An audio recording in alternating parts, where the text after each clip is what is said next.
let's dive into Unify and what the situation really looked at, and how you got from being dealt a really bad hand, declining growth over 5 years, going from 5,000 employees to 750 by the time you got there, all the way to a turnaround leading to 20% year-over-year growth.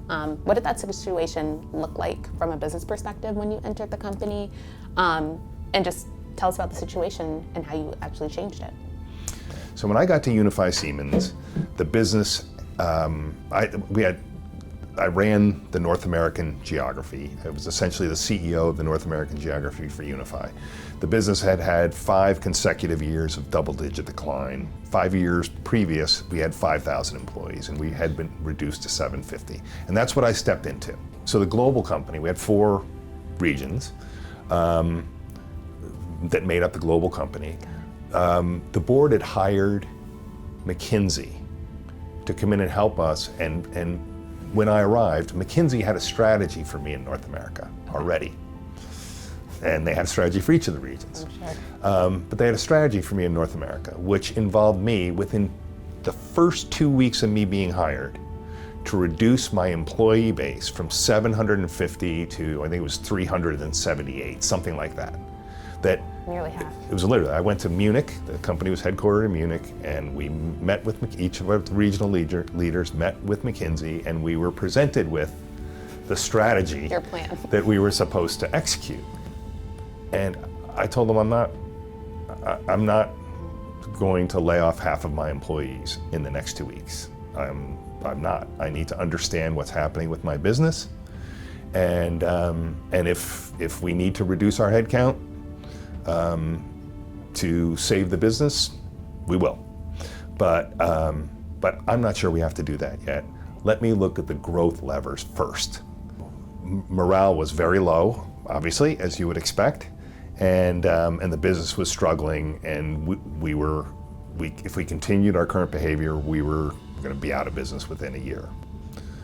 So in order to understand what was happening in the business and take the business in a different direction, I knew the number one thing I needed to do was understand what was happening in our organization. You talked about meeting people where they are, what the levers were that we could pull in order to stabilize the business and grow it. And all those answers, to my mind, or most of those answers, laid in the minds of the team, of our people. I toured the country, meeting more than half of my 750 employees over about a 45-day period in small groups. I tried to create an environment for them where they felt comfortable sharing with me the things that the business needed to do in order to stabilize and grow. Now, you talked about building trust. So through this process, I had a bunch of employees who had watched, hundreds, thousands of people be laid off in the offices next to them. They were very skeptical when they met with me, and completely understandably so. I'm totally open to your input, and I would like to hear from you what you think our opportunities are, what you think we're doing wrong, and just get a sense of what's happening in the business so that I, as the person responsible for this organization, can put the right strategy in place for us to start to grow. So when I did these roundtables with employees, one of the key things I learned, what customers like us, like our solutions, and why, came out of that with an aggregated list of, while we were struggling as a business, while we certainly had dissatisfied customers, while we were certainly losing to competition, we were winning in some places, and we had some very happy customers in some places. And it was actually one of our employees' ideas in one of my meetings said, why aren't we doing what we're doing at Wells Fargo at more financial institutions and on more trading floors? We're only doing it at Wells Fargo, and they love us. That triggered the thought in my mind of what other things are we doing? First was, why aren't we doing the Wells Fargo thing at Morgan Stanley and other places, right? That was the first thought. And the second thought is, what other customers are happy with what we're doing? And we should try to replicate that. And it turned out there was a long list, even though we were struggling as a business, of things we were doing really well for certain customers. So, so that input that I got from the employees the team was very, very helpful. But I had all these ideas about the business that allowed us to then build a strategy to capture the growth opportunities and to fix the key operational problems that we were having. And all of that input from the employees got factored into a blueprint, a strategy, and a set of initiatives that we then drove as a management team down through the organization as a strategy that became wildly successful. We were a $250 million business at the time. We want to be, the top goal was we want to be a $500 million business with 35% gross margins. What are the things we need to do to get there? We would organize by industry instead of by geography, and we would develop our solutions by industry. Took Wells Fargo and said, that is now a financial services industry solution. And we then packaged it, put essentially marketing veneer around it at first, and then eventually a lot of marketing heft behind it, and took that and sold it to other financial services institutions, something we could do very quickly to replicate. And we did that with other solutions as well, and we created a portfolio of industry solutions. Another one was, we had a customer, it was Henry Ford Health in the Midwest. It's basically a hospital network. They were very happy. They had outsourced their internal communications systems to us, and they loved us. We weren't doing it anywhere else. It's like, let's get into the outsourcing business around unified communications for companies. So we created a services business and went and sold what we were doing with Henry Ford Health to others. We decided to also start selling our solutions through partners. We had been Siemens Networking. We rebranded as Unify, and a lot of companies didn't know who we were. So we started selling through other companies that customers knew who they were. So we would take our products, our solutions, and go to market with IBM.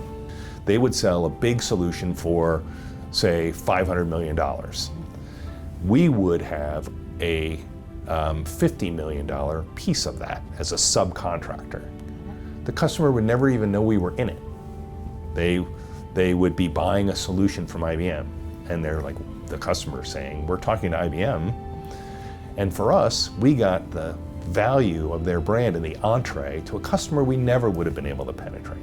So we made our product a part of their portfolio, and it drove quite a bit of growth for us, yeah.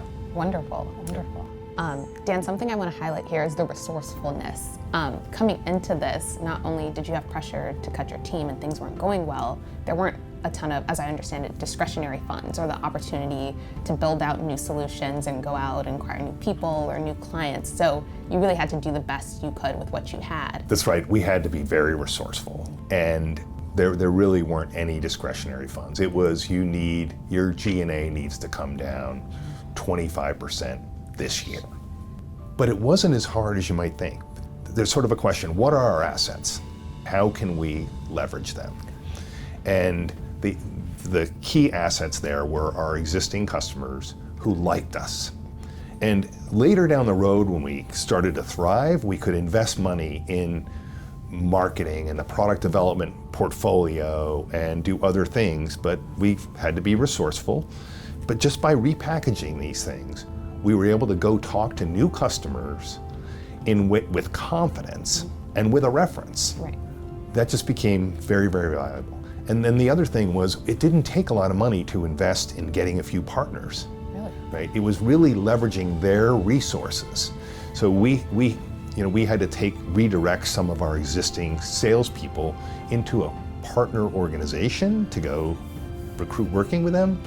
But the productivity we got out of those 5 people that went to go do that versus if we had them selling in the field, they were far more productive in revenue generation, leveraging those partners than they were. So we didn't have any additional money to invest, and we didn't invest any additional money. And then once we were able to get traction and start to generate growth, it spun off funds that allowed us to do other things, that allowed us to just compound and accelerate and really drive success. We turned the business around so quickly, much quicker than anybody could have expected. Within, in the first year, we grew north of 20%, and in the second year, we grew north of 20%, compounded again on top of that. And in fact, after that, the business was quickly acquired, and it was acquired by a much larger firm, a big European technology firm, at a premium price because of what we had done in North America.